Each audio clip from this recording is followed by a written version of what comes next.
you mentioned faith, and faith is a good thing. Nisargadatta talked about faith. It's not the faith that we have been reared with, but it's a different sort of faith. What you can have faith in is the fact that you are awakeness, whether the unit believes it or not,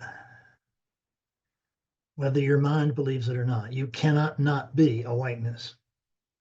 And there is no such thing as relativity. There is no such thing as someone who is not awake.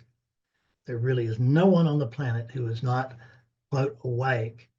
We say that to differentiate it from those who are consciously awake. The world is chock full of people who are not consciously awake, and many of the people here are. That's the real key. But you are always awakeness, no matter how cloudy. So you're really only sort of one dropped thought away from clarity at any time, which is that instead of pursuing the I am the Fred thought,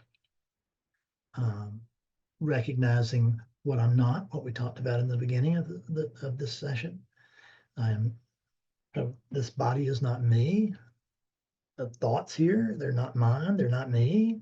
They just arise. I don't control them. I notice that sometimes there'll be a sense that I've thought something and then I do something else, or I've made a decision and I do something else.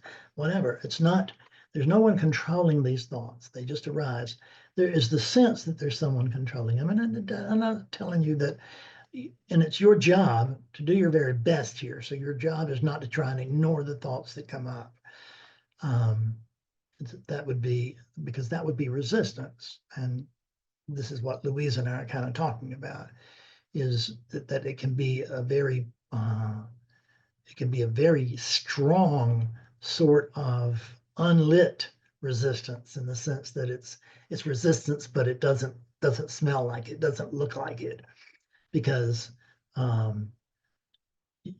there's really not a sense of, well, I know I'm okay.